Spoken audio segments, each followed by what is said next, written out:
Let's forget almost everything you've been told about building a tech empire.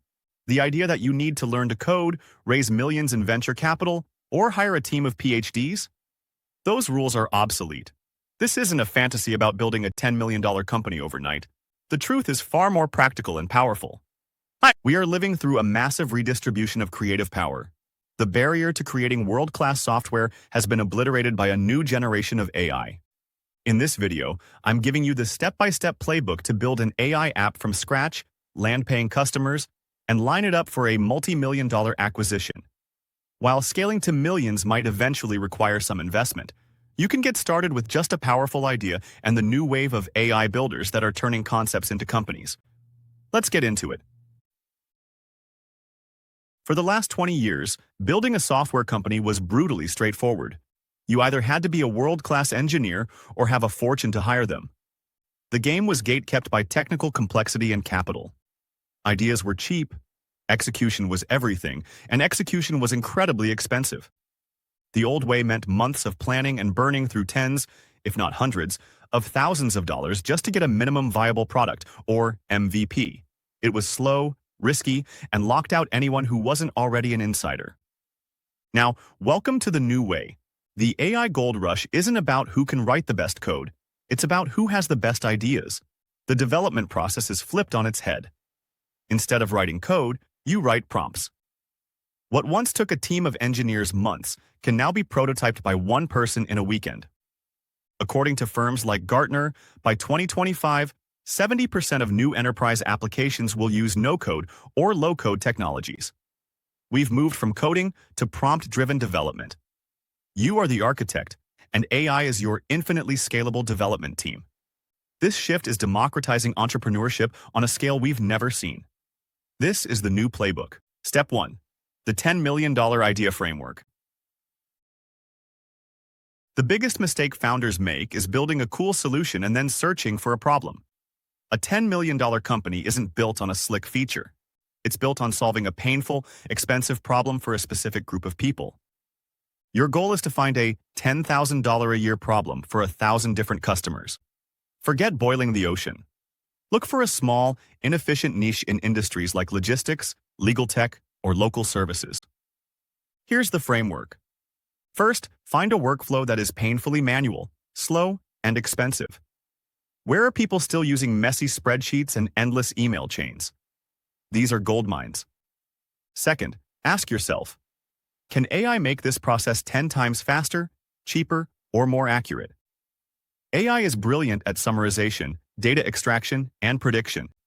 If the problem involves one of these, you've likely found a winner. Third, the problem must be a hair-on-fire problem. This means customers are desperately looking for a solution because the pain is costing them serious time or money. They need to see an immediate return on investment. Please, do not build another generic AI writing tool. That's a race to the bottom. Instead, build a vertical AISAS, a specialized tool that solves a deep, specific problem for one industry. That's your $10 million idea. Section 3. The Playbook Unveiled. Step 2. The no-code tech stack. Once you've got your idea, it's time to choose your weapons. Your tech stack is a handful of powerful, AI-driven no-code platforms. First, full-stack AI app builders. With tools like Bubble, Glide, or Softer, you can describe the app you want in plain English, and the AI generates the front-end, back-end, and database. You can start with a prompt, and the platform spits out a working foundation you can then tweak. Second, workflow automation tools. A platform like Zapier is the digital glue connecting your app to thousands of other services. You can use it to automate tasks like onboarding a new customer from Stripe, creating their user account, and sending a welcome email, all without code. Third, the AI model layer. While many builders have AI baked in, you can connect to powerful models from OpenAI, Google, or Anthropic. Platforms like Zapier or Bubble have built-in modules that let you connect to these AI models with just a few clicks. Your goal is to combine these tools to get a product built as quickly and cheaply as possible.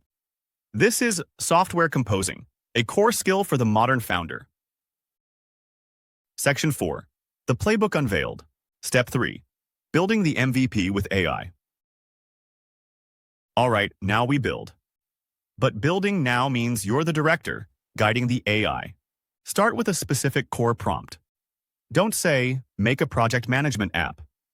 Say, create a project management app for small construction teams.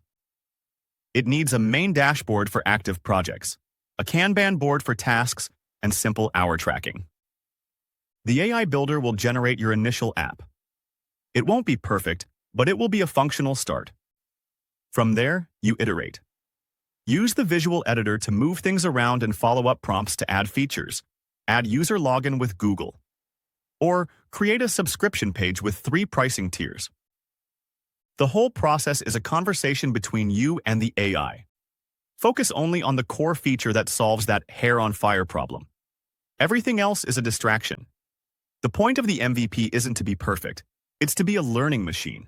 It just needs to do one thing exceptionally well. Get that into the hands of your first 10 users and listen carefully. Step 4. The first $100 and the path to a defensible moat. An app without a way to make money is a hobby. From day one, you need a monetization plan. Most no-code platforms integrate with Stripe, but you still need a solid pricing strategy with clear subscription tiers. Start simple. A single monthly subscription for your core service. Getting your first paying customer is the single most important milestone. It's the ultimate validation. Chase that moment relentlessly. Once you have revenue, your focus must shift to building a defensible moat. Your technology alone is not a moat. Anyone can use the same tools. Your true advantages are proprietary data and deep workflow integration. This creates a data flywheel. More users mean more unique data. This data can fine-tune your AI model, making your product smarter. A smarter product attracts more users, which generates more data. It's a virtuous cycle a competitor can't copy. By integrating deeply into your customers' daily operations, you also create powerful switching costs. That is a real moat. All right, we've covered the idea, the stack, the build, and the path to your first dollar. If you're getting value from this playbook, I share even more in-depth strategies, tool recommendations, and case studies in my free weekly newsletter. It's a direct line to everything I'm learning about this new era of AI-powered entrepreneurship. The link is right down in the description. Section 6. The Playbook Unveiled. Step 5. The Path to Acquisition. You don't accidentally build a $10 million company. You build it to be acquired from day one. Acquirers, whether private equity or larger companies, are buying one thing: predictable future cash flow. In the SaaS world, this is measured by a multiple of your annual recurring revenue, or ARR. For most healthy, smaller SaaS companies, valuation multiples in 2025 are typically in the 5x to 10x ARR range. So, to get to a $10 million valuation, you need to be on a clear path to generating $1 million to $2 million in clean, predictable annual recurring revenue. So how do you command a premium multiple? First, you need high net revenue retention. This proves existing customers are sticking around and spending more money over time. Second, prove your unit economics are solid. Your customer lifetime value must be significantly higher than your customer acquisition cost. It's simple math. Third, you need that defensible moat. Buyers pay a premium for businesses that are tough to compete against. This includes your proprietary data, deep workflow integrations, and a strong brand. As you grow, you will eventually hit the limits of no-code. This is when you strategically reinvest profits to hire specialized engineers, replace parts of the no-code stack for better performance, and reduce platform fees. This maturity is a key signal to acquirers that you have an enterprise-ready product. Conclusion. And that's the playbook. We found a framework for a real $10 million problem. We chose our AI-powered no-code tech stack. We built an MVP by describing a vision, not writing code. We focused on landing the first crucial customers and then built a defensible data moat. Finally, we engineered the company for a multi-million-dollar exit by obsessing over the metrics that buyers care about. The tools are here. The opportunity is now. This is the moment when the best ideas, not the biggest budgets, can win. You have the roadmap. The only thing left to do is take the first step.